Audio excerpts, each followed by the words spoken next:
came out southpaw because I do what I want in there. This is my ring. Long before there was a bud rising out of North Omaha, Nebraska.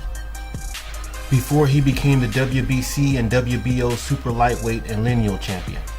This was way before the name created the brand, and before the first time as a professional fighting in front of his hometown crowd for his first title defense.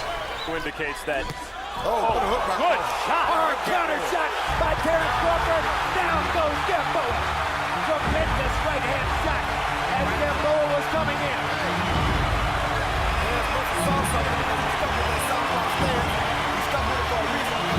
Long before being elevated to super champion status and becoming the unified WBA, WBC, IBF, and WBO, the ring and lineal champion, before deciding to move up to welterweight and putting the entire 147 division on notice, and long before becoming one of the most feared boxers and top pound-for-pound champions known for his hand speed and punching power.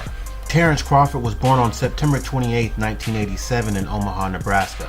His father Terry was in the military and his mother Debbie was very strict on Terence along with his two sisters Letitia and Shantae. Growing up in the tough streets of North Omaha, Terence became susceptible at a very young age to crime, drugs, and gang violence.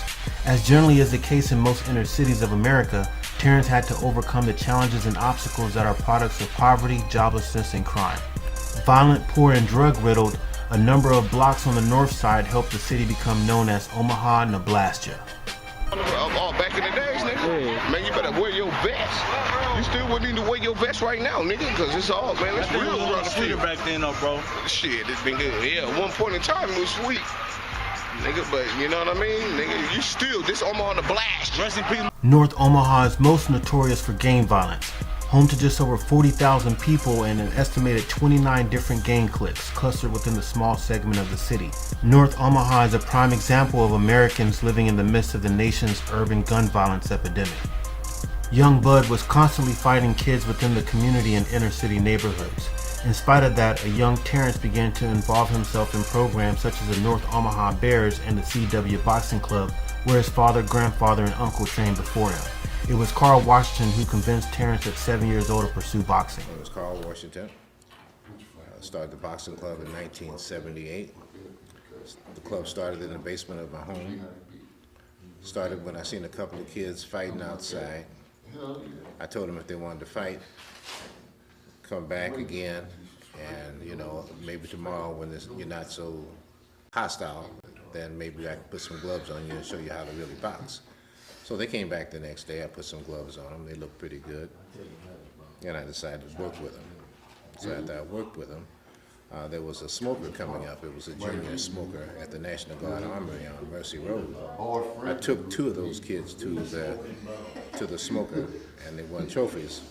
As a young boxer, Terence's skills were obvious from the outset. He knew that boxing would be his escape from the inner city. It was then that he began to channel his aggression towards the sport of boxing and perfect his craft. Young Bud began to follow in his father's and grandfather's footsteps and allowed boxing to be his refuge, attempting to stay out of trouble and off the streets. The young Crawford had the heart of a lion, and from a young age it was apparent, usually fighting older opposition, never giving up. He began to shine bright as his skill set improved, learning all the proper techniques of the sport. Young Bud's long and lanky frame began administering punishment and strong competition to the other kids, and his hot temper made him a handful. It was then that CW coach Midge Minor took notice to the young talent and took Terence under his wing. Following stints of alternative schools, Crawford finally found a home at Bryan High School where he would graduate. Crawford fought 70 official amateur bouts, losing only 12 times. As an amateur, he defeated future world champions Mikey Garcia and Danny Garcia. After winning 3 amateur tournaments shortly before the 2008 Olympics, he became the highest-ranking lightweight in the U.S. However, losses to boxers like Saddam Ali would thwart his Olympics ambitions. He successfully became one of the most featured amateur boxers with accolades ranging from 2006 National Championships gold medalist, 2006 Blue and Gold National Championships gold medalist, and 2007 U.S. American Box Off gold medalist. The young Crawford was well on his way to impact the sport of boxing and create a ripple within his division that would be undeniable. Terence would later turn pro March 14, 2008, and after 4 consecutive wins, found more trouble. He found himself gravitating in and out of the street lifestyle, which later contributed to him being shot in the head before his televised debut. He'd been shooting dice with a dangerous crowd in North Omaha, and then returned to his parked car to count his winnings from the game. I got shot right here.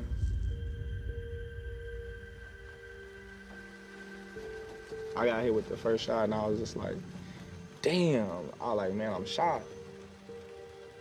It was blood everywhere. It was blood all over my car. When it stopped, I looked up and that's when everybody was just like, man, go to the hospital. They told me he was lucky because I guess the bullet went in and bounced off or something. That head was hard. Yep. The doctors said I was lucky, being that the distance that the projectile was fired from and the window that made the bullet tumble instead of going straight, that it was God. Because I wasn't the only one that got shot that night. A friend got shot and it shattered his whole arm.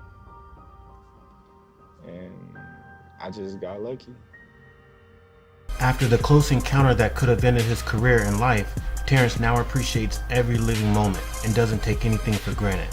Terence Bud Crawford will go on to be one of the elite pound-for-pound greats and will bless the boxing arena with skill and talent that would rank him amongst the best fighters of our era. This has been a special edition of Boxing Guru. This is Boxing Before They Turned Pro.